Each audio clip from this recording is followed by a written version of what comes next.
আমরা তিন ভাই তিন ভাগে কোরবানি দেই। এক ভাইয়ের অবস্থা ভালো, তাই সে বেশিরভাগ টাকা দেয়, আর আমরা অল্প কিছু পরিমাণ শরিক হই। তাহলে কি আমাদের কোরবানি আদায় হবে কিনা? এটা একটা গুরুত্বপূর্ণ প্রশ্ন। কোরবানি দেওয়ার ক্ষেত্রে বিশেষ করে যখন ভাই ব্রাদাররা মিলে কোরবানি দেন, তখন এরকম পরিস্থিতি তৈরি হয়। একটা গরুর দাম ধরুন ৭০,০০০ টাকা। তো এক ভাই তার উপার্জন অনেক কম, সেজন্য সে ৫,০০০ টাকা দিচ্ছে। আর বাকি টাকা যেটা আছে সেটা হয়তো বাকি ভাইরা দিচ্ছে। কোরবানি হবে কিনা? উত্তর হলো কারোর কোরবানি হবে না।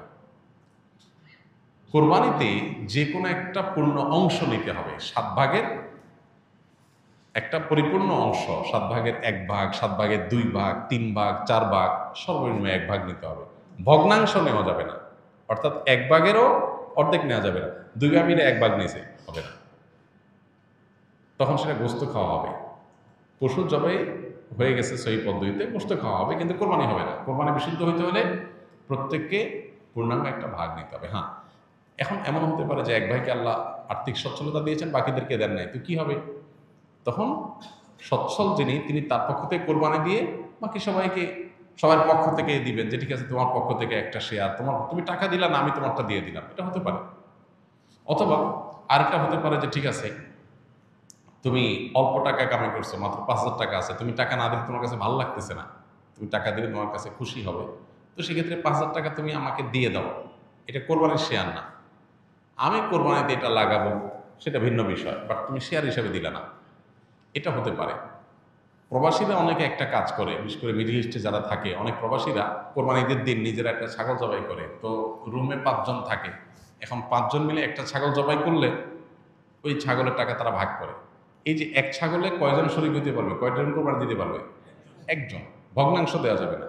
তাহলে একজন কোরবানি দিলে রুমের যে কোনো একজন কোরবানি দিবে, তো বাকি ৪ জন তারা কি বসে বসে খাবে? গোস্ত তো সবাই খাবে। তো এই জন্য তারা ৫ জন মিলে ভাগ করে টাকা দেয়। এখানে কারোরই আসলে কোরবানি হবে না। জবাই করা হবে, পশুর গোস্ত খাওয়া হালাল হবে, কিন্তু কোরবানি হবে না।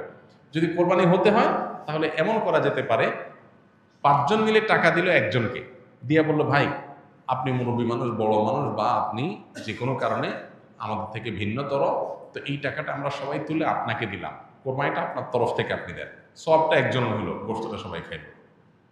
বা এই বছর আপনার তরফ থেকে হইলো, পরের বছর আমরা আবার সবাই টাকা পয়সা দিলাম, ভাই আরেকজন হলো, টাকা আপনাকে দিয়ে দিলাম আপনার তরফ থেকেও, কোরবানিটা একজনের হবে। ঠিক একইভাবে গরুতে ভগ্নাংশ, এটার ভাগ এভাবে আপনার শরীক পাওয়া যাবে না, পূর্ণাঙ্গ একটা অংশের শরীক হতে হবে, তারপরে কোরবানি নিষিদ্ধ হবে। মানুষ জাতিকে কি আল্লাহ নিজ হাতে তৈরি করেছেন? যদি করেও থাকেন তাহলে একজন মানুষকে তৈরি করতে কত সময় লেগেছে? কেননা একজন বক্তা দাবি করেছে ওনার তরিকার আরেক বক্তাকে তৈরি করতে নাকি আল্লাহ ৩০ বছর সময় লেগেছে। নাউযুবিল্লাহ। ইন্নামা আরাদা শাইআন আইয়াকুলা লাহু কুন ফায়াকুন। আল্লাহ রাব্বুল আলামিন বলেছেন, আল্লাহ যখন কোনো জিনিস সৃষ্টি করতে চান তখন আল্লাহ বলেন হও, হয়ে যায়। আল্লাহ শুধু কুন বলেন, কুন মানে হও, হয়ে যায়। গোটা সৃষ্টি জগৎ তৈরি করা আল্লাহর জন্য মানে এক কুন বলার সময়ের ব্যাপার, তাই না? আল্লাহ যা চান সেটাই হয়ে যায়।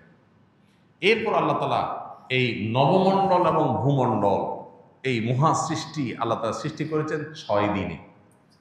যেটা আল্লাহ তাআলা কোন বললে হয়ে যায়, এটা ৬ দিনে কেন করেছেন, এটা নিয়ে অনেক আলাপ আছে।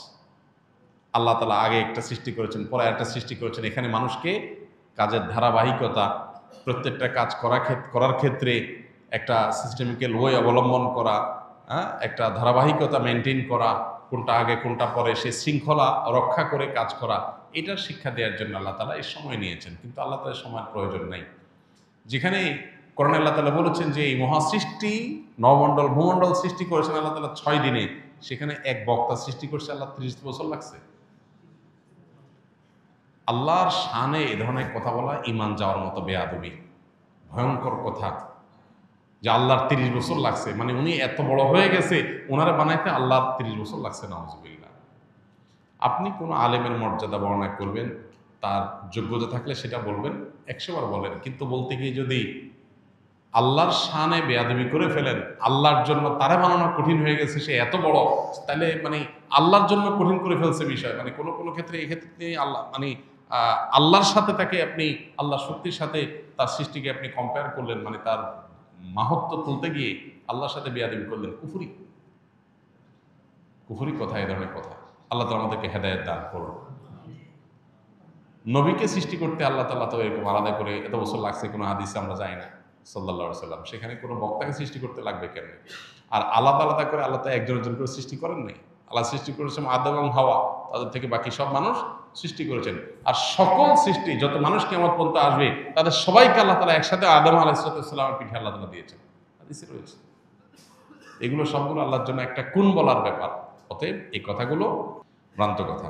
সবাই যখন জান্নাত তালাশ করবে ঠিক সেই সময় কেবল এক শ্রেণীর সুন্নি মানুষের নিকট জান্নাত নিজে এসে ধরা দিবে। ইসলামের আলোকে বিস্তারিত জানতে চাই, কোথেকে এসব পান আপনার আল্লাহ জানে। জান্নাত নিজে এসে ধরা দিবে, জান্নাতের ঠেকা পড়ছে। জান্নাতটা তো মায়ের হাতের মোয়া, হ্যাঁ, মামুর ভাইয়ের আবদার, যেটা নিজে এসে ধরা দিবে। যেখানে নবীজি আল্লাহর কাছে দোয়া করতেন, আল্লাহুম্মা ইন্নী আসআলুকাল জান্নাহ, আল্লাহ আপনার কাছে আমি জান্নাত চাই, ওয়া মা কাররাবা ইলাইহা মিন কাওলিন ওয়া আমাল, এবং সে আমলের তৌফিক চাই যে আমল করলে জান্নাতের কাছে যেতে পারবো, যে আমলটা জান্নাতের কাছে নিয়ে যাবে। এটা দোয়া করছেন কে? নবীজি সাল্লাল্লাহু আলাইহি ওয়াসাল্লাম। আল্লাহুম্মা ইন্নী আসআলুকাল জান্নাতা ওয়া মা কাররাবা ইলাইহা মিন কাওলিন আও আমাল। আল্লাহ সেই কথা, সেই কাজ আপনি আমাকে করান, সে কাজের পথে আমাকে গাইড করেন, সে কাজগুলো করার তৌফিক দেন যেগুলো করলে জান্নাতের কাছে আমাকে নিয়ে যাবে। তাহলে নবীজি সাল্লাল্লাহু আলাইহি সাল্লাম জান্নাতের কাছে যাওয়ার জন্য চেষ্টা করছেন, আর এদের কাছে নাকি জান্নাত নিজে এসে ধরা দিবে। সীমালঙ্ঘন, বাড়াবাড়ি, এগুলো খ্রিস্টানদেরকে ভ্রান্ত করেছে। নবীজি সাল্লাল্লাহু আলাইহি সাল্লাম বলেছেন, লা তুতরুনি কামা আতরাতিন নাসারা ইবনে মারইয়াম, খ্রিস্টানরা যেরকম ঈসা আলাইহিস সালাম সম্পর্কে বাড়াবাড়ি করতে করতে গোমরা হয়ে গেছে, তোমরা আমাকে নিয়ে এরকম বাড়াবাড়ি করবা না। নবীজি তার শানে এটা বলেছেন। তাহলে আমরা নিজেদের ব্যাপারে, নিজেদের আলেমদের ব্যাপারে যদি এরকম বাড়াবাড়ি করি, তার পরিণতি কিরকম হবে? নবীজি সাল্লাল্লাহু আলাইহি সাল্লাম তাকে নিয়েও বাড়াবাড়ি করতে নিষেধ করছেন, তার মর্যাদা বলতে গিয়ে সীমা ছাড়াইতে নিষেধ করছেন। সেখানে এখন নিজেদের ব্যাপারে মর্যাদা বলতে গিয়ে এই পর্যায়ে চলে যায়, তাহলে কোথায় যাব? অনেক ভাইরা আছেন বিবেক খরচ করেন না এই জিনিসগুলো। যে ধরনের কথা, অনেক গর্হিত কথা, হ্যাঁ, বিশেষ করে ধারণা করে কোনো মন্তব্য করা। তাহসাবুনাহু হাইয়িনা ওয়া হুয়া ইনদাল্লাহি আযীম, আল্লাহ বলেছেন তোমরা এগুলোকে খুব হালকা কথা মনে করো, আল্লাহর কাছে এগুলো অনেক বড়। বিশেষ করে কারো সম্পর্কে কোনো মন্তব্য ধারণা করে করা। তো যাই হোক, এ ধরনের বিষয় অবশ্যই গর্হিত কথা। এর কোনো কথা নেই যে কিয়ামতের দিন জান্নাত কারোর কাছে আসবে না, জান্নাতে ঠেকা পড়ে না এরকম। সবাই জান্নাতে যাওয়ার জন্য পাগল করা থাকবে, লালায়িত থাকবে, ব্যাকুল থাকবে, অস্থির থাকবে, পেরেশান থাকবে। নবী রাসূলগণ আল্লাহ রাব্বুল আলামিনের কাছে কিয়ামতের দিন অনেকেই সন্ত্রস্ত থাকবেন, পেরেশান থাকবেন। বিভিন্ন হাদিস দ্বারা সেটা বোঝা যায়।